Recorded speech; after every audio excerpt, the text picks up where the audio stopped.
शब्द संपवतो. धन्यवाद. जय हिंद, जय महाराष्ट्र. भाई जगताप.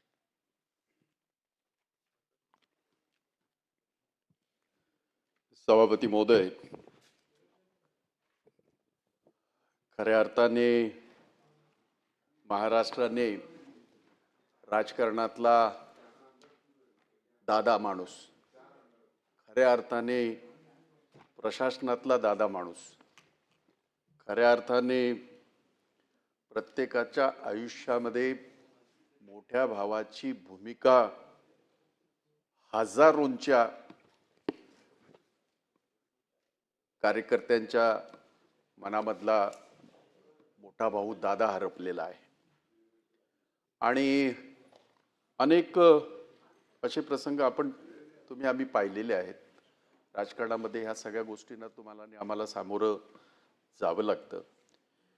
परंतु अशी कमी व्यक्तिमत्व अशी आहेत की ज्यांच्यामुळे एक नुसता मनाला चटका नाही तर मनाला झटका लागतो की या व्यक्ती व्यतिरिक्त चालेल का पुढे. अशा ज्या भावना तयार होतात त्याच भावना माझ्यासारख्या सुद्धा कार्यकर्त्याच्या मनामध्ये आज निर्माण झालेल्या आहेत. दादांच्या बाबतीमध्ये अनेक आमच्या सहकार्यांनी त्यांच्या बरोबर काम केलेले, त्यांच्याबरोबर मंत्रिमंडळात राहिलेले या सगळ्या सहकार्यांनी आपल्या भावना व्यक्त केल्या. मी माझ्या भावना व्यक्त करताना एवढंच सांगेन की 1991 साली जेव्हा दादा सर्वप्रथम राजकारणामध्ये, सक्रिय राजकारणामध्ये, त्याच्या अगोदरपासून ते सहकार राजकारणामध्ये होतेच, त्यावेळेपासून इथे बंटी पाटलांनी NSUIचा उल्लेख केला. त्यावेळेला युथ काँग्रेसचा होता आणि युथ काँग्रेसमध्ये त्यावेळेला अशोक चव्हाण असतील, दादा असतील, आम्ही सगळे युथ काँग्रेसमध्ये त्यावेळेला एकत्र कार्यरत होतो. अर्थात त्याच्या अगोदरपासून मी 86 पासून 83 84 पासून मी NSUIमध्ये होतो आणि नंतर युथ काँग्रेसमध्ये. आणि त्यावेळेला काँग्रेस एक होती. अर्थात मध्यंतरीच्या काळामध्ये सगळे जरी उथलपुथल झाली परंतु दादांचं काम त्यावेळेपासून आजपर्यंत पाहत असताना एक गोष्ट नेहमीच कायमस्वरूपी मनामध्ये राहील, अगदी कोरून राहील की तुमची स्वतःची जेव्हा एक मानसिकता एखाद्या गोष्टीचं काम करण्याची असते त्यावेळेला तुम्ही काय करू शकता याचं मूर्तिमंत उदाहरण म्हणजे अजितदादा. म्हणजे रस्त्याने चालता चालता सुद्धा आता तुम्हाला आम्हाला सगळ्यांना ही सवय झाली, अगदी आमदार सुद्धा त्यांच्याकडे सुद्धा कामं घेऊन येतात अनेक लोक, परंतु चालता चालता सुद्धा ऐकलेलं लक्षात ठेवून ताबडतोब आपल्या केबिनमध्ये आल्यावर ताबडतोब फोन करणं आणि त्या माणसाने, त्या विशेषतः अधिकाऱ्याने ऐकण्यापूर्वी हे सांगणं, हे काम करायचं आहे आणि काम केल्यानंतर मला तुम्हाला सांगायचं आहे, हे फार कमी राजकारण्यांच्या बाबतीमध्ये, विशेषतः शासनामध्ये असलेल्या राजकारण्यांच्या बाबतीमध्ये म्हणता येईल. याचा अनुभव अनेक वेळेला आम्हाला आला. मला आणखीन एक उदाहरण मला मुद्दाम सांगावंसं वाटेल.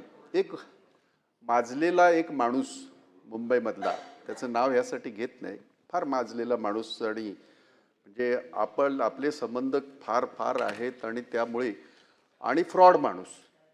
आणि त्यावेळेला दादांकडे मी गेलो, म्हटलं एका सज्जन माणसाचे पैसे डुबवलेत त्याने आणि तो कसल्याही गोष्टीला मानत नाही. आपल्या विधान भवनामध्ये त्याच्यावर प्रश्न हे झाला होता आणि तारांकित प्रश्न आणखीन लक्षवेधी, पण त्याला काय अरेस्ट होत नव्हती. आणि दादांनी काही ठराविक अधिकाऱ्यांना बोलवलं. त्यांना म्हणाले की हे काय आहे. त्यांना मी सविस्तर सांगितलं. जो माणूस होता त्यालाही मी घेऊन गेलो होतो. त्यांनी त्याला बोलून घेतलं, त्याच्याजवळ चर्चा केली आणि त्या अधिकाऱ्याला सांगितलं की हा माणूस अरेस्ट झाला पाहिजे, परंतु तो काय अरेस्ट झाला नाही. दादांनी त्यांना ती गोष्ट त्या विसरले असतील कदाचित. त्याच्यानंतर मी त्यांना 1 महिन्यानंतर परत एकदा आपल्या अधिवेशन काळामध्ये मी त्यांना म्हटलं, दादा ते असं असं तुम्ही म्हणालात पण ते झालं नाही, असं सहसा होत नाही. ऐकून घेतलं, काही बोलले नाही. 4 दिवसामध्ये तो माणूस अरेस्ट होता. प्रश्न त्याच्या अरेस्टचा नव्हता. प्रश्न असा होता की ज्यांना काही व्यक्तींना असं वाटत असतं की आपण आपले हात फार वरपर्यंत गेले आहेत, ज्यांना जे शासन मानत नाही, प्रशासन मानत नाही, परंतु अशी कमी राजकारणी आहेत की त्यांच्यामुळे प्रशासनाचे शासन काय असू शकतं हे पाहण्याचं भाग्य आपल्या आम्हाला सारख्यांना मिळतं. आणि ते दादांच्या माध्यमातून वारंवार मिळत होतं. मी अनेक वेळेला इथे याच्यामध्ये उल्लेख झाला क्रीडा क्षेत्राचा, विशेषतः कबड्डीचा. खो खो आणि कबड्डीचे ते अध्यक्ष झाले. मी 20 वर्षापासून मी मुंबईचा अध्यक्ष असल्या कारणाने महाराष्ट्राचे ते अध्यक्ष, मी उपाध्यक्ष. तुम्हाला आठवत असेल सगळ्यांना की प्रथमच आपल्या महाराष्ट्राच्या 3 मुली ज्या देशाच्या संघामध्ये होत्या आणि आपण वर्ल्ड कप जिंकला.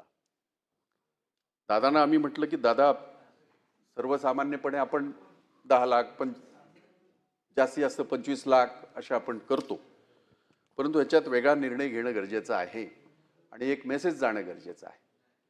आत्तापर्यंत क्रिकेट खेळाला सगळंच काय वाहून दिल्यासारखं असतं. कळू द्या आपल्या सगळ्यांना की आपल्या मातीतला खेळ आहे आणि ह्या मातीतल्या खेळाचं वैभव आपल्या मुलींनी वर्ल्ड कप आणलेला आहे. तर मला म्हणाले की काय तुझ्या डोक्यात काय, तुला काय वाटतं? म्हटलं आपण 1 कोटी रुपये त्यांना देऊ. नोकऱ्या तर आपण देतच होतो, त्यापूर्वी सुद्धा नोकऱ्या अनेक झाल्या. दादांचं पुढचं वाक्य असं होतं, ते तर करूच, यांना डीसीपी लेवलच्या त्या नोकऱ्या त्या आपल्याला द्यायच्या. म्हणजे त्याच्या अगोदर नोकऱ्या खेळाडूंना अनेक ठिकाणी अनेक क्षेत्रामध्ये झाल्या. आणि तुम्हाला आश्चर्य वाटेल की अभिलाषा असू द्या, अभिलाषा म्हात्रे, किंवा माझ्या संघामध्ये मुंबई संघामध्ये खेळणारी सुवर्णा वारटक्के असू द्या, किंवा पुण्याची ती आमची मुलगी असू द्या, ते 1 कोटी तर झालेच. आणि त्या आज तिघी त्या लेवलच्या डीसीपीच्या लेवलच्या ह्याच्यावर एक पायंडा. आणि प्रथमच असं झालं की कबड्डीमध्ये 1 कोटी रुपये मिळू शकतात किंवा त्याला एवढा प्राधान्य दिलं जातं, हे दादांमुळे शक्य झालं. आणि म्हणून त्याच्यानंतर त्याच्याच जोडीने प्रो कबड्डी आपण सगळे आता पाहता, त्याचं खऱ्या अर्थाने आम्हीच त्याच्यावर फार हे केलं होतं आणि आज आपल्याला पाहायला मिळतं. आणि म्हणून खेळ असू द्या, राजकारण असू द्या, समाजकारण असू द्या, अर्थकारण असू द्या, किंवा सहकार क्षेत्र असू द्या, त्याच्यामध्ये खऱ्या अर्थाने की आपण वेगळं काहीतरी करू, वेगळं काय करू शकतो, हे दादांकडनं आम्ही शिकलो. खरं तर मी सुद्धा, जसं अमोल म्हणाला तसं माझ्याही कुटुंबामध्ये तसं कोण राजकारणामध्ये नव्हतं. माझे वडील शेवटपर्यंत पोलीस खात्यातच होते, राष्ट्रपती पदक मिळालेला असा अधिकारी. परंतु अर्थात त्यावेळेला आम्ही सगळे एकाच ह्याचे, माझं वय त्यांच्यापेक्षा 2 वर्ष जास्त, परंतु एकत्र काम करत असताना काही ठराविक माणसं आपल्या लक्षात राहतात. आणि त्या सगळ्या ठराविकांना मोठे साहेब अशांत टापू म्हणून त्याचा उल्लेख करायचे. त्याच्यामध्ये अजितदादा, त्याच्यामध्ये RR पाटील, त्याच्यामध्ये दिलीप वळसे पाटील, हे सगळे अशांत टापू म्हणून ते नेहमी त्याचा उल्लेख करायचे. हे सगळे सभागृहामध्ये असायचे, मी सभागृहाच्या बाहेर असायचो. परंतु एवढं मात्र नक्की की अशांत या अर्थाने ते म्हणायचे की ज्या एखाद्या विषयाला जर त्यांनी हात घातला तर त्याचा अगदी शेवटपर्यंत पाठपुरावा करून त्याला न्याय कसा मिळेल ही भूमिका सातत्याने त्यांनी मांडली. तो त्यांचा स्वभाव जो अगदी स्पष्टोक्ता स्वभाव जो काही अंशी माझा सुद्धा आहे, कदाचित तो एकाच याचा त्यांच्यातनी आमच्यामध्ये एक साम्यता अशी होती ती तसा तापट, मी सुद्धा त्यापैकी तापट. परंतु त्यांनी एक गोष्ट मात्र हे केली की तापटपणा कुठे दाखवायचा आणि कुठे नाही दाखवायचा हे दादानी चपकल त्यांना ते सगळं होतं आणि त्यांच्यापासून ते मी शिकू शकलो नाही. म्हणजे आम्ही फक्त कोकणातले असल्यामुळे आम्ही तापटच राहिलो अशा प्रकारचा एकंदरीत हे झालं. परंतु एक जबरदस्त असा नेता, एक जबरदस्त असा स्वतःला कार्यकर्ता समजणारा आणि हजारो लाखो कार्यकर्ते आपल्या पायावर राजकीय पटलावर, सामाजिक पटलावर, अगदी सहकार क्षेत्रामध्ये उभा करणारा असा सक्षम खऱ्या अर्थाने दादा हा आपल्यातून निघून गेलेले आहेत. आणि आज खरं तर अनेक लोकांनी आपल्या भावना व्यक्त करताना अमोलने भावना व्यक्त केलेल्या आहेत आणि त्या मी सातत्याने पाहिलेल्या आहे. आणि याचा सुद्धा अर्थ परत एकदा मी ते रिपीट करणार नाही, परंतु होय, महाराष्ट्राच्या मनामध्ये, सगळ्यांच्या मनामध्ये एक शंका आहे. मला असं वाटतं की ते पारदर्शीपणे सगळ्यांच्या मनातनं निघून जाईल अशा पद्धतीची चौकशी होणं गरजेचं आहे. जोपर्यंत याचा अर्थ कुणी असं घेण्याचं काहीच कारण नाही की हे सरकारवर काहीतरी टीकाटिप्पणी होते का, काही अर्थ नाही. त्याचं कारणच असं आहे, आमच्यापैकी सगळेजण राजकारणात आहेत, सगळेजण निवडणुकीच्या काळामध्ये, बाकी इतर काळामध्ये अशा पद्धतीने प्रवास करणारे आहेत. आणि जर काही त्याच्यामध्ये काही जर नसेल तर मग काय करण्याची गरजच नाही, त्याच्यापासून दूर जाण्याची किंवा त्याच्यापासून काहीतरी वेगळा अर्थ काढण्याची आवश्यकता नाही. कारण ह्या ज्या भावना आहेत ह्या कुटुंबाच्या आहेतच आहेत, पण त्याबरोबर अख्ख्या महाराष्ट्राच्या आहेत. दोन माणसं माझ्या लक्षात आहेत, तुम्हालाही सगळ्यांना ते पटेल. एक विलासराव देशमुख, अख्खा महाराष्ट्र हळहळला, देश हळहळला. आणि दादा ज्याचा उल्लेख माझ्या सहकाऱ्यांनी इथे केला की दादांच्या मृत्यूनंतर महाराष्ट्रामध्ये अगदी प्रत्येक नाक्यावर ज्या पद्धतीने तरुणांनी, म्हणजे तो काही राष्ट्रवादीचा असेल, तो कुठल्या पक्षाचा असेल, नाही, अख्ख्या महाराष्ट्राने आपल्या घरातलाच कोणतरी दादा गेला या भावनेने आपल्या भावना व्यक्त केल्या. हे फार कमी लोकांच्या बाबतीमध्ये पाहायला मिळतं. विलासरावांच्या बाबतीमध्ये काही अतिउत्साही राजकारण्यांनी काही उल्लेख केला होता अलीकडच्या काळामध्ये, विषय तो नाही आहे. त्यांच्या मुलाने एक अगदी साध्या भाषेत सांगितलं होतं आणि मला असं बोलावंसं वाटतंय. मार्मिक ह्याच्यामध्ये एक बोलला होता की लिहिलेलं, एखाद्या भिंतीवर लिहिलेलं नाव तुम्ही पुसू शकाल, परंतु लोकांच्या हृदयावर कोरलेलं नाव कोणी पुसू शकत नाही. दादाचं नाव लाखो लोकांच्या हृदयावर आहे, ते कोरलेलं आहे. आणि म्हणून त्यांच्या हृदयातली ही जी भावना आहे ती सरकारने लक्षात घेऊन त्याच्या बाबतीमध्ये चौकशी करून या गोष्टीचा अगदी मनामधलं सगळं काढावं असं परत एकदा मला इथे सांगावंसं वाटेल. मी माझ्या पक्षातर्फे, माझ्या कुटुंबातर्फे मी दादांना आदरांजली वाहत असताना आमच्या पक्षाचे स्वरूपसिंग हिऱ्या नाईक फार मोठा नेता, आमच्या आदिवासी भागातला, मी अधिक जास्त बोलण्याची आवश्यकता नाही कारण त्यांची कारकीर्द एवढी मोठी आणि त्यांनी केलेली कामं विशेषतः या समाजासाठी असेल, राज्यासाठी असेल, या महाराष्ट्रासाठी असेल, ज्याला महाराष्ट्र कधीही विसरू शकणार नाही. त्यामुळे स्वरूपसिंग हिऱ्या नाईक हे आमचे काँग्रेस पक्षाचे नेते, अशोकराव गजानन मोडक भारतीय जनता पक्षाचे अतिशय बुद्धिवान आमच्या कोकणातला माणूस अतिशय बुद्धिवान जवळजवळ 16-17 पुस्तकं लिहिली त्यांनी आणि तेही